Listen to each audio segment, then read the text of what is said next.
El origen del budismo.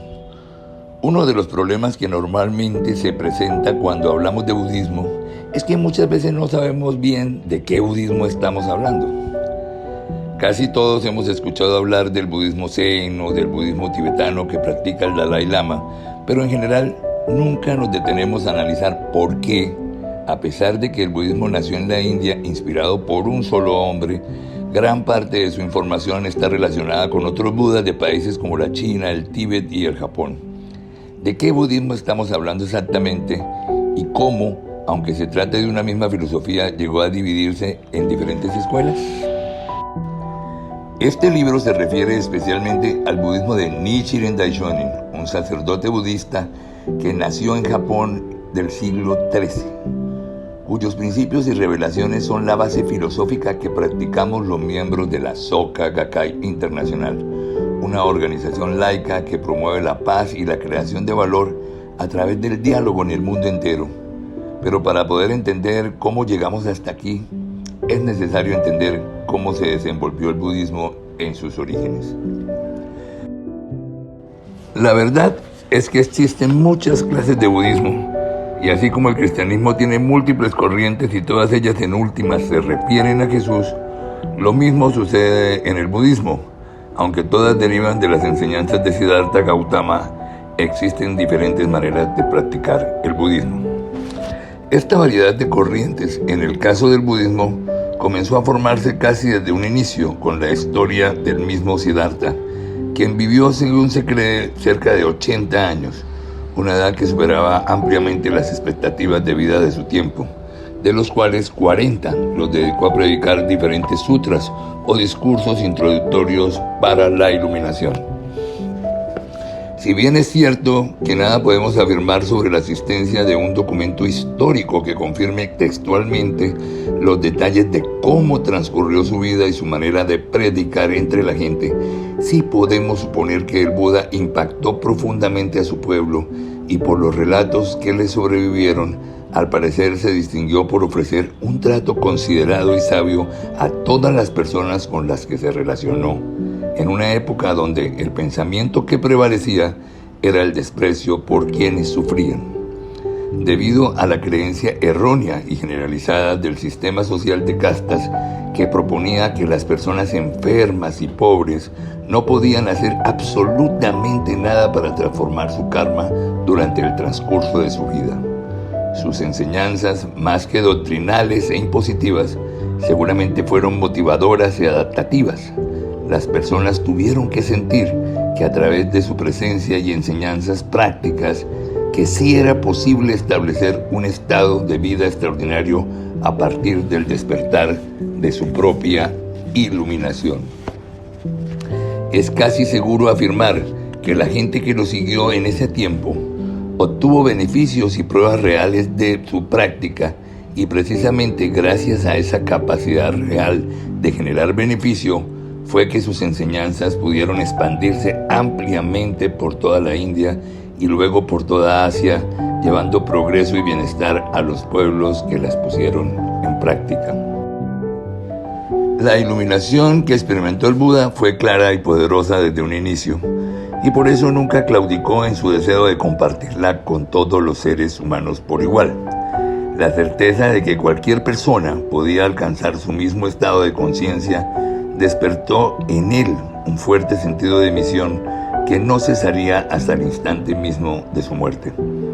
Pero pese a su deseo de comunicar y transmitir su enseñanza a todas las personas, igual que como sucedería con muchas personas de nuestro tiempo, la primera dificultad que encontró el Buda al momento de predicar fue que la gente de su época no estaba preparada para escuchar que cada uno de ellos era un Buda, el universo mismo o la vida misma, como queramos llamarlo.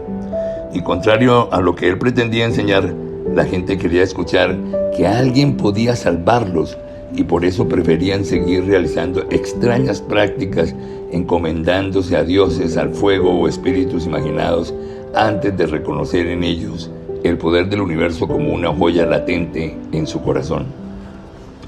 Imaginemos, forzando la realidad, que usted se encuentra con un gran tesoro cuya reserva es ilimitada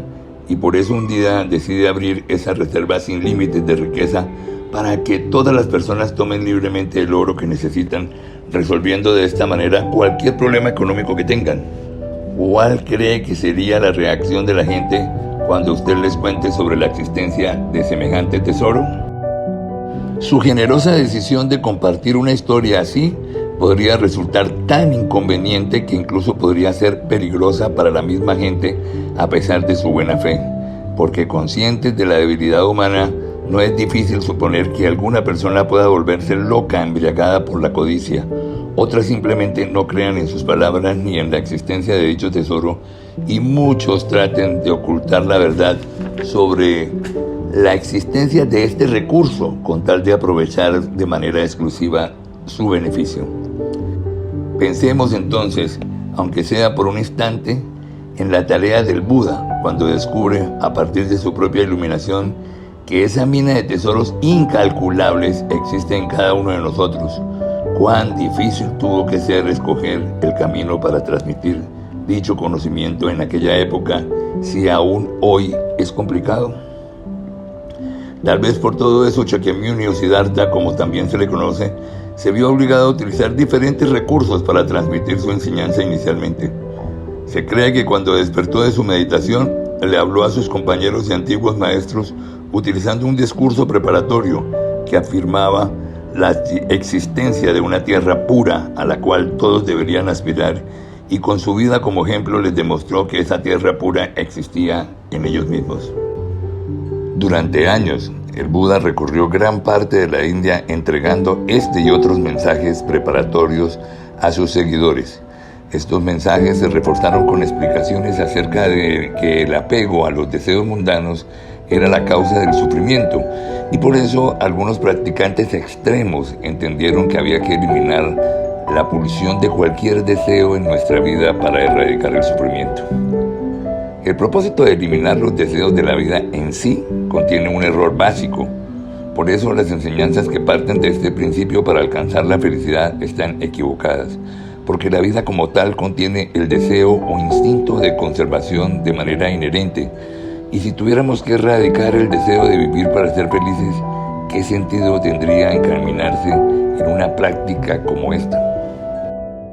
De todas maneras, cuando Siddhartha sintió que la gente de su época ya estaba preparada y que había llegado el tiempo de anunciar directamente el mensaje que se conoció como el gran vehículo para alcanzar la iluminación o Mahayana, Shakyamuni sobrepasaba los 70 años.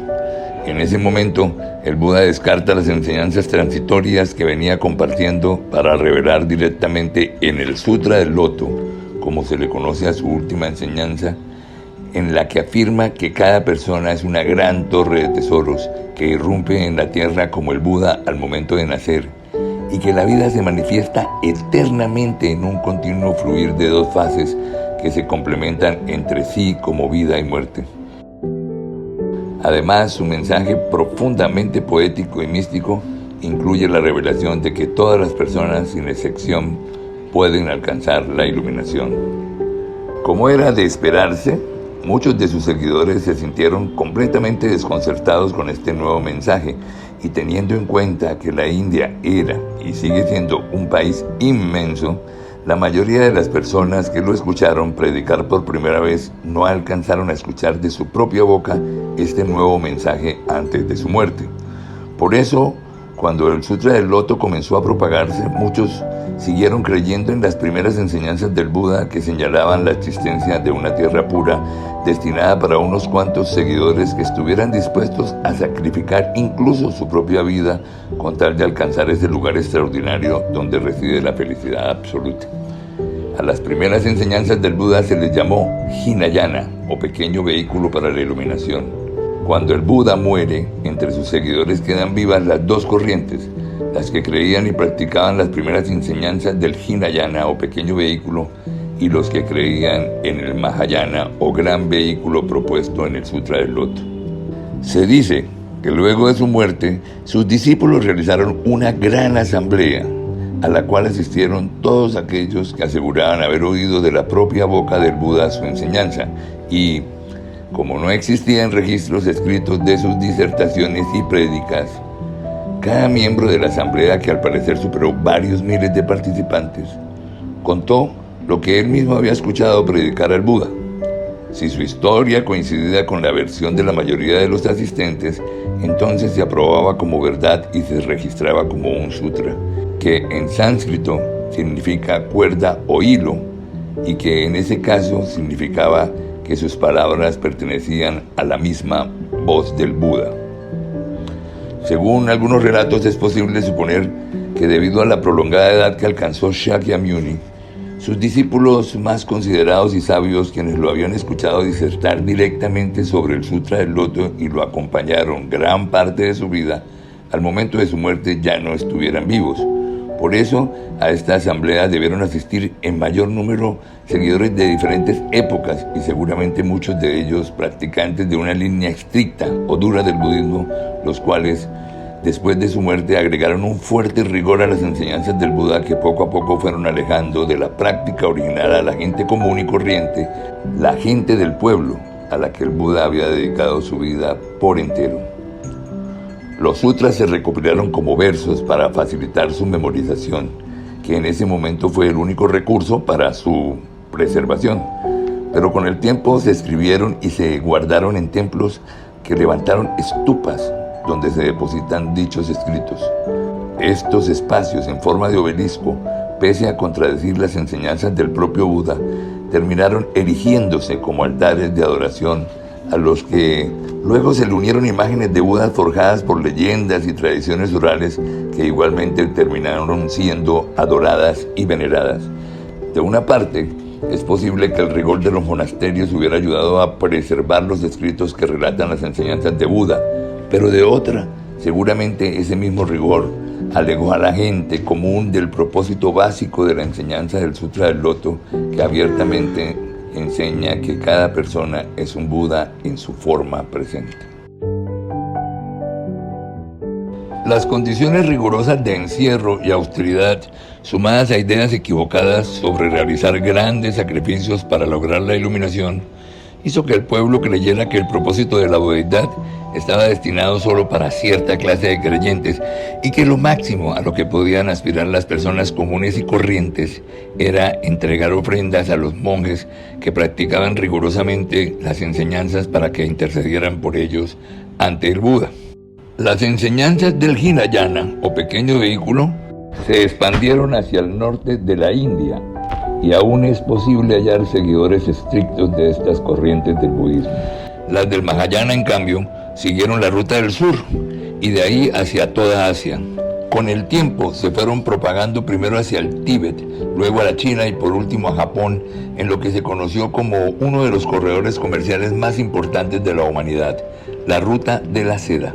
La historia nos muestra que sabios y eruditos de la India y China en diferentes momentos se iluminaron a la misma verdad que se iluminó el Buda Siddhartha, gracias a que tuvieron contacto con la enseñanza original del Sutra del Loto, que les permitió captar esta verdad en sus propias vidas. Sin embargo, por cientos de años, las enseñanzas budistas fueron exclusividad de los grandes monasterios que sucumbían fácilmente al apoyo y a la influencia política de cada época, según el lugar donde se desarrollara.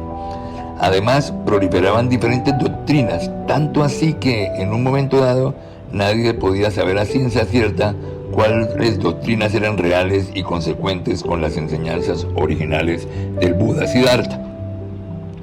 El sacerdote budista y filósofo chino de nombre Shi, luego conocido como el Gran Maestro Tiantai 558-597, desde su perfecta sabiduría asumió la tarea de organizar todos los escritos budistas conocidos hasta ese momento, y fue él quien declaró, después de un riguroso estudio basado en su propia iluminación, que todos los sutras eran preparatorios o introductorios al Sutra del Loto, el cual contenía en sí mismo la verdad máxima y el propósito de la iluminación del Buda. Tiantai estableció en su obra Gran Concentración e Introspección la doctrina de los 3000 aspectos contenidos en cada instante de la vida, una obra extraordinaria en la cual se explica en detalle el proceso por el cual la gente de su época podía alcanzar la iluminación. La doctrina de los 3000 aspectos contenidos en cada instante de la vida, basada en el Sutra del Loto, a pesar de ser absolutamente maravillosa, resultó ser una doctrina complicada de entender, tanto que en la época cuando se estableció y debido a su rigurosa carga intelectual, terminó por separar aún más a la gente común, la gente del pueblo, de las enseñanzas originales del budismo. La gente común, para la que el budismo estaba destinado originalmente, una vez más no tuvo acceso a él. Y su papel entonces continuó limitándose a buscar la intermediación divina a través de ofrendas que se entregaban a sacerdotes y monjas que se creía sí podían entender los sofisticados conceptos y realizar dichas prácticas correctamente.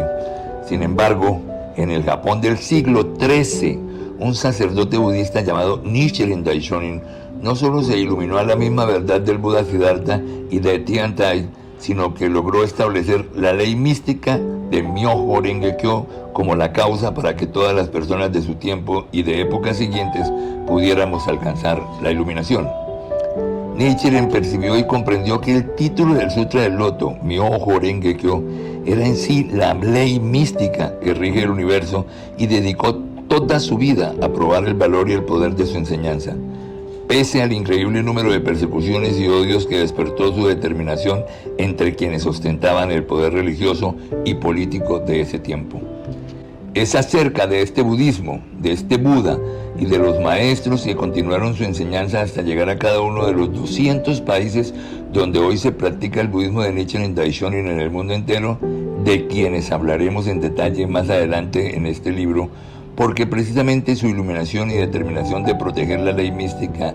es el propósito que nos convoca.